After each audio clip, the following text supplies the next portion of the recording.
हाँ भाई बच्चों, गुड मॉर्निंग। आज हम जो टॉपिक पढ़ रहे हैं बीएससी पार्ट फर्स्ट ईयर का, जैव विविधता एक परिचय एवं भारत एवं विश्व में प्राणी जात की विविधता, बायोडाइवर्सिटी, जो कि दो शब्द से मिलकर बना है, बायोलॉजिकल प्लस डाइवर्सिटी।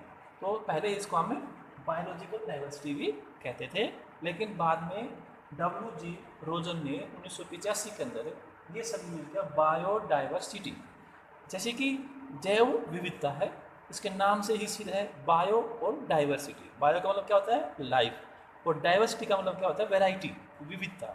मतलब लाइफ में कितनी विविधताएं मिलती हैं जीवन में, उसे हम क्या बोलते हैं? बायोडाइवर्सिटी है। बायोडाइवर्सिटी एक ऐसा काफ़ी ब्रॉड टर्म है, और ये है नहीं कि जो बायोडाइवर्सिटी है कुछ महीनों में या कुछ सालों के अंदर ही बन सके। जैसे कि हम जानते हैं, जैसे कि उद विकास हुआ है, तो जो उद विकास यानी कि इवोल्यूशन जो है आगे बढ़ा हुआ है, जो बायोडाइवर्सिटी है वो भी बढ़ती गई है। पहले जैसे कि हम मानते हैं कि मोनेरा किंगडम में सबसे पहले जो सेल बनी थी, एक कोशिकीय जीव बने थे। फिर वो जो एक कोशिकीय जीव थे उनकी अलग स्ट्रक्चर थी, वो प्रोकैरियोटिक थे। फिर बाद में यूकैरियोटिक एक कोशिकीय जीव बनते हैं। फिर उनसे क्या होता है? बहुकोशिकीय जीव बनते हैं।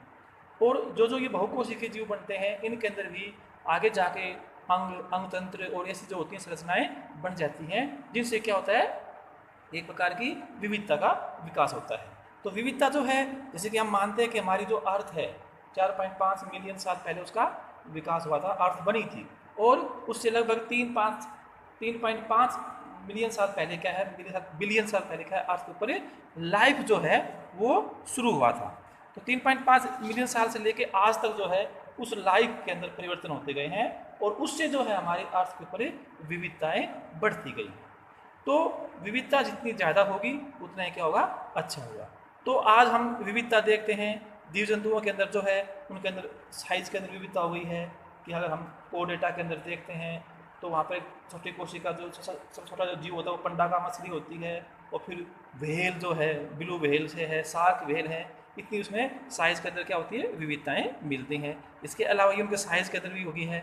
इसके अलावा जो डिस्ट्रीब्यूशन के अंदर भी क्या होती है? विविधता मिलती है। कोई जाति जो है कहीं पर मिलती है, कहीं की एंडेमिक होती है, और कुछ जातियाँ क्या होती हैं, कहीं पर भी वो एंडेमिक होती हैं। तो ये जो सब चीज़ें हुए हैं, ये ऑर्गेनिक इवोल्यूशन जो हुआ है, जिससे जो लाइफ बना है, उसके बाद जो है धीरे धीरे जो है ये जैव विविधता का विकास होता गया है। और इस ऑर्गेनिक इवोल्यूशन की वजह से ही, जैसे इसको हम जानते हैं कि सबसे पहले मोनेरा आया, फिर प्रोटिस्टा आया, ऐसे जो है ये डेवलपमेंट होता गया। और उसी आधार पर जो है आज जो कोर डेटा के अंदर जो मैमेलिया है उसमें मैन आ गया, जो सबसे ऊपर है, और इसने लगभग इसको कंट्रोल करने की कोशिश की है। तो इस प्रकार जो है ये जो जैव विविधता है ये बढ़ती गई है। जैव विविधता जहाँ पर जितनी ज़्यादा होगी उतना ही उस क्षेत्र के लिए बहुत ही अच्छी बात होगी, और उसमें जो है स्थायित्व जो होता है उसका विकास होता है। जैव विविधता आपको वैसे मैंने पहले बताया था कि ये जो विकास होता है उसके साथ साथ जो होती है जैव विविधता का डेवलपमेंट भी होता है। उसमें स्पेसिएशन होता है, यानी कि एक ही जो पॉपुलेशन के अंदर जो जीव जंतु होते हैं वो एक जगह पर रहते हैं, लेकिन बाद में उसमें कोई बैरियर आ जाता है, उससे क्या होता है वो आपस में जीन फ्लो वहाँ पर नहीं हो पाता है, आपस में रिप्रोडक्शन नहीं हो पाती है, और उससे क्या होता है दो नई स्पीसीज का निर्माण हो जाता है। तो ये भी क्या हुआ, प्रकार की जैव विविधता का डेवलपमेंट हो गया है। जैव विविधता जो होती है वो क्या होती है? जैव विविधता की जो एक परिभाषा दी गई थी वो क्या दी गई थी कि biodiversity is defined as the variability among living organisms. जो लिविंग ऑर्गेनिज्म होती है उनमें विविधता कितने प्रकार की है, from all sources including inter alia, terrestrial, marine and other aquatic ecosystems and the ecological complex of which they are part. They include diversity within the species, between the species and of the ecosystem. तो इसी परिभाषा के आधार पर जो biodiversity है उसके 3 level हैं। तो ये 3 लेवल जो हैं ये यहाँ पर बताए गए हैं, जैसे कि जेनेटिकल डाइवर्सिटी, स्पीसीज डाइवर्सिटी और इकोसिस्टम या हैबिटाट डाइवर्सिटी होती हैं। तो ये 3 होते हैं। जैसे कि हम पहले पढ़ते हैं जेनेटिक डाइवर्सिटी होती है। जेनेटिक का मतलब क्या होता है कि ये जीन लेवल के ऊपर होता है। मतलब हम देखते हैं जैसे कि ह्यूमन बींग्स के अंदर देखते हैं तो कोई भी दो जो जीव हैं वो सेम नहीं होते हैं, क्योंकि उनके अंदर जीन क्या होते हैं, अलग अलग होते हैं। तो यानी कि उनमें थोड़ी बहुत क्या होती है, विभिन्नताएं उत्पन्न हो जाती हैं, उनसे क्या होता है ये हो जाते हैं। ऐसे ही हम देखते हैं जैसे कि एप्पल है, मैंगो है, तो इनके अंदर जो है कि कई हजार जो है जातियाँ होती हैं। वो क्यों होती है, क्योंकि उनमें जीन क्या होता है, हर एक में अलग अलग होते हैं। तो इसके आधार पर जो होता है उनके अंदर ये जैव विविधता मिलती है। जेनेटिकल डाइवर्सिटी जो होती है, जैसे उसके बारे में आपको मैंने पहले बताया था कि जीन के लेवल पर होती है। जैसे कि अगर हम इसमें देखते हैं कि जैसे कि मैंगो है, तो मैंगोज की जो है लगभग 1000 इसकी वैरायटी मिलती है। क्या होता है उसमें, हर एक वैरायटी के अंदर थोड़ा बहुत जीन में परिवर्तन हो जाता है। ऐसे ही चावल के अंदर जो है लगभग 9,50,000 मिलती हैं। ठीक है, ऐसे ही हमारे अंदर जो होते हैं होमोसेपियस के अंदर 30,000 से 50,000 तक जीन मिलते हैं। इसके अलावा जो जो लोअर एनिमल होते हैं उनके अंदर भी जीन्स की मात्रा उसी कम मिलती है, लेकिन जीन होते हैं। तो इस प्रकार जो है ये आती हैं। वुमेन बींग की हम पॉपुलेशन देखते हैं तो उसमें क्या होते हैं, नेग्रोइड है, मोनगोलोइड है, ऐसी जो होती है अलग अलग ट्राइब्स होती हैं हमारे अंदर। तो ये जो होती है जेनेटिकल डाइवर्सिटी होती है और ये बहुत ही ज़रूरी होती है। अगर सभी जीव एक जैसे हों तो क्या होगा, अगर कोई पैंडेमिक आता है, कोई महामारी आती है, तो उसमें क्या होंगे, सारे एक साथ मर सकते हैं। अब इसका हम उदाहरण अभी समझ सकते हैं, जैसे कोरोना वायरस है, तो इसमें क्या होता है कि हर व्यक्ति की जेनेटिक मेकअप अलग अलग है, उसके हिसाब से उसकी जो इम्यूनिटी है और डिजीज रेजिस्टेंस जो पावर है वो भी अलग अलग है, तो उनसे वो फाइट कर पा रहे हैं। तो इसमें यूनिफॉर्मिटी नहीं आती है। तो ये जेनेटिक डाइवर्सिटी कहते हैं, यानी कि जीन लेवल के ऊपर अलग अलग जाति के क्या होते हैं, जीन अलग अलग प्रकार के होते हैं। अगली जो होती है लेवल आती है उसे हम कहते हैं स्पीसीज। जो स्पीसीज जो होती हैं उसके लेवल के ऊपर भी क्या होती है, डाइवर्सिटी मिलती है। मतलब किसी भी एरिया के अंदर कितनी स्पीसीज मिलती हैं, उन स्पीसीज से क्या जेनेटिक मेकअप होता है वो भी जो होता है वहाँ पर मिलता है। स्पीसीज जो डाइवर्सिटी होती है उसको हम दो रूप से देख सकते हैं। एक को हम कहते हैं स्पीसीज रिचनेस और एक को हम कहते हैं स्पीसीज इवननेस। तो जो होती है स्पीसीज जो रिचनेस होती है वो क्या होती है, स्पीसीज रिचनेस, और एक होता है इवननेस। तो स्पीसीज रिचनेस का मतलब क्या होता है कि number of species found in a community per unit area, यानी कि उसमें कितनी स्पीसीज हैं। अगर किसी की ज़्यादा स्पीसीज है तो वो रिच उससे ज़्यादा होगी, कम है वो उससे क्या कम रिच होगी। फिर अगला आता है स्पीसीज इवननेस होता है। इवननेस के लिए क्या होता है कि जब वहाँ पर कई जो स्पीसीज मिलती हैं तो अगर सभी स्पीसीज की संख्या लगभग सेम होती है तो हम कहते हैं कि वहाँ पर स्पीसीज इवननेस है। और जितनी इवननेस होगी उतनी ही वहाँ पर जो है बायोडाइवर्सिटी ज़्यादा होगी, वहाँ पर जो स्टेबिलिटी है वो ज़्यादा होगी। तो इवननेस जो होती है रेशियो होती है ऑफ वन स्पीसीज पॉपुलेशन जो होती है और a total number of organism species वहाँ पर मिलती हैं उसके हिसाब से। इसको हम ऐसे भी समझ सकते हैं, जैसे हम ये मान लेते हैं किसी भी जगह पर जैसे कि 6 स्पीसीज मिलते हैं, इसके अंदर हम क्या मानते हैं 6 स्पीसीज हैं। तो इसमें हम कुछ उदाहरण जैसे कि समझा सकते हैं आपको कि 6 स्पीसीज को हम इस प्रकार से बांट देते हैं कि एक स्पीसीज मान लीजिए क्रो की है, 4 जो स्पीसीज है मान लीजिए पैरेट की है, और एक जो है वो स्पीसीज जो है वो पिजन की है। तो यहाँ पर जो है स्पीसीज जो रिचनेस है, जैसे कि यहाँ पर कुल मिला के 3 स्पीसीज हैं और वहाँ पर जो जीवों की संख्या कितनी होगी 6। ठीक है, ये कंडीशन आती है। लेकिन यहाँ पर जो है डाइवर्सिटी ज़्यादा नहीं होगी और यहाँ पर जो स्पीसीज है इवननेस भी नहीं होगी। यहाँ पर एक स्पीसीज की डोमिनेंस है, यानी कि जो बीच में है जो कि पैरेट है। अब हम इसको इस प्रकार से समझ सकते हैं कि ऐसा एरिया है जहाँ पर 2:2 यानी कि 2 स्पीसीज क्रो की है, 2 पैरेट की है और 2 पिजन की है।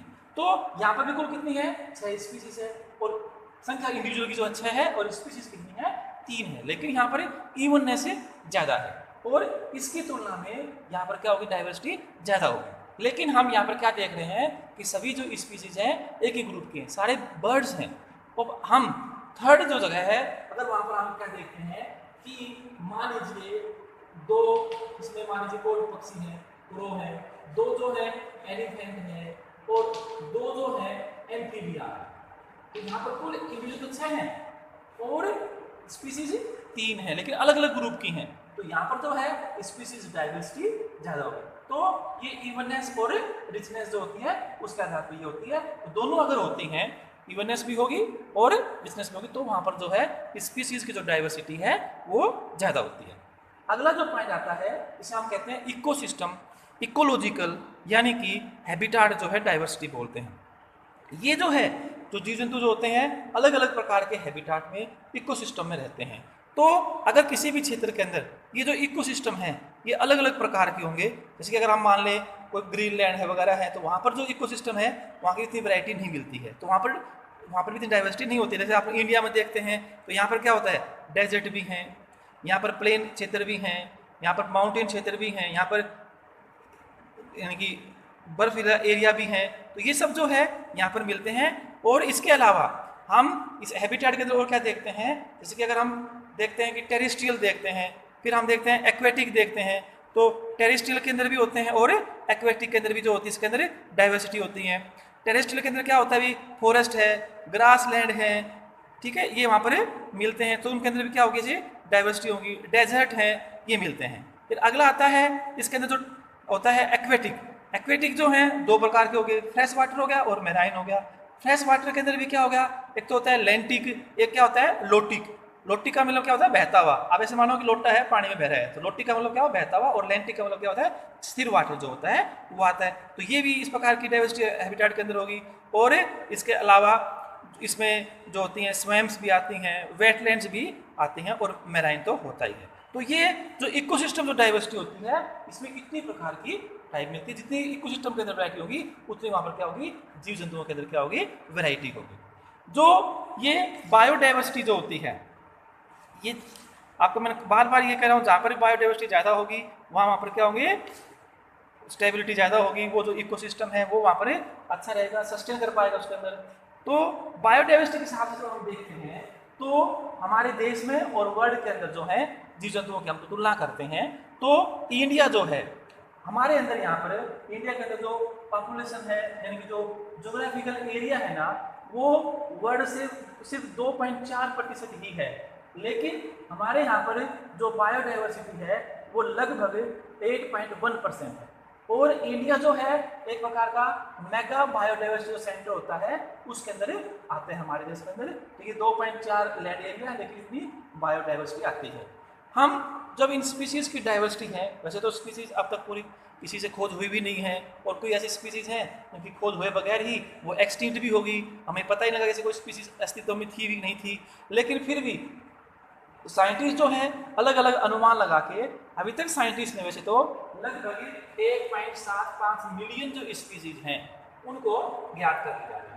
और ये जो है एक 1.75 मिलियन में से लगभग जो है 1.5 या उससे ऊपर जो है वो एनिमल है, और बाकी कैटेगरीज में लगभग 50,000 के लगभग है प्लांट्स आते हैं।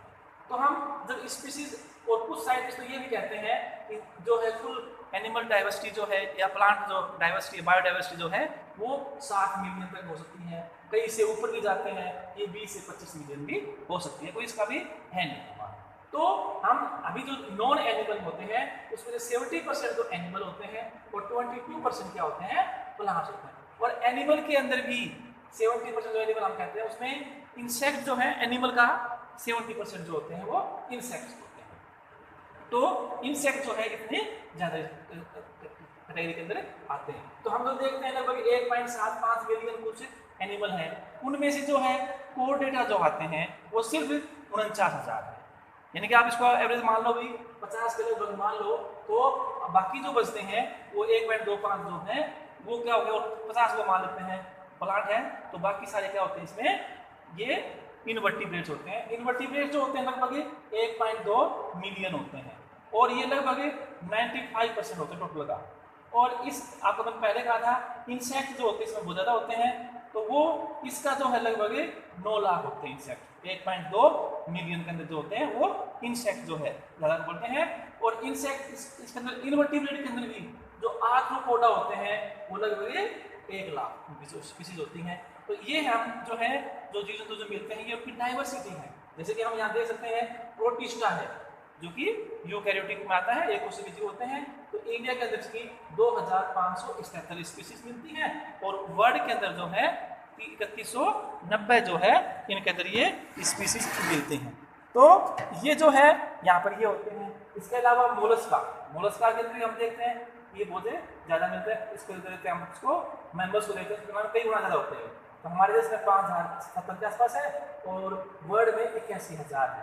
आर्थ्रोपोडा, आपको मैंने पहले कहा था कि आर्थ्रोपोडा जो है इनवर्टिब्रेट्स का सबसे बड़ा हिस्सा जो है, लगभग 1 मिलियन जो होते हैं आर्थ्रोपोडा होते हैं। तो ये लगभग 1,30,200 जो है ये आते हैं और इंडिया में 8,329 स्पीसीज हैं। प्रोटोकोडेट्स जो होते हैं, जो आपको मैंने बताया था, लगभग वो आते हैं 119 और 2500 जो स्पीसीज है इसका आते हैं। तो क्योंकि कोडेटा जो होता है उसमें क्या आएंगे, प्रोटोकोडेटा और वर्टिब्रेटा है। तो वर्टिब्रेट जो है 6,500 हो गए और 25,000 क्या हो गए, प्रोटोकोडेट्स हो गए। दोनों को मिला के आता है कोडेट्स बनते हैं। फिर पाइसिस जो है, जो मछलियाँ वगैरह होती हैं, वो इंडिया के अंदर जो है लगभग 3,000 उसकी स्पीसीज मिलती है और वर्ल्ड में 25,000 स्पीसीज है। एम्फीबिया 209 और 5,000 है। रेप्टिलिया 456 है और 6,000 है। एवी जो है हमारे देश में लगभग 1200 स्पीसीज मिलती है इंडिया के अंदर और वैसे 9,956 होते हैं। और मेंबर जो है वो 427 है और 4500 पूरे वर्ल्ड के अंदर आते हैं। हम देखते हैं कि जो बताया था कि प्लांट जो है लगभग 45,000 स्पीसीज क्या होते हैं वो प्लांट्स की मिलती है और इंडिया के अंदर लगभग 75,000 क्या होते हैं एनिमल मिलते हैं। तो ये जो आती है, तो ये जो है इनके अंदर ये जाता है। और इसके अलावा कई और माइनर ग्रुप भी हैं, जैसे कि आपको मोलस्का मैंने यहाँ लिखा दिया है, मोलस्का जातियाँ मिलती हैं, काफ़ी ज़्यादा मिलती हैं। सिगनटेटा है उसमें 11,000 वर्ल्ड में, ठीक है ना। और नेमेटोडा है वो 12,000 है। प्लेटीहेल्मिंथी जो है वो 15,000 के आसपास होते हैं। तो ये जो है इतनी ज़्यादा मात्रा में जो है बायोडाइवर्सिटी मिलती हैं, हमारे देश के अंदर मिलती हैं और दूसरे जो देश होते हैं वहाँ पर भी मिलती हैं। तो हमारी जो ये बायोडाइवर्सिटी होती है इसके अंदर कौन कौन से जो जीव हैं वो कहाँ कहाँ पर मिलते हैं। एनिमल जो होते हैं उनका जो डिस्ट्रीब्यूशन होता है वो अलग अलग क्षेत्र में क्या होता है, अलग अलग होता है।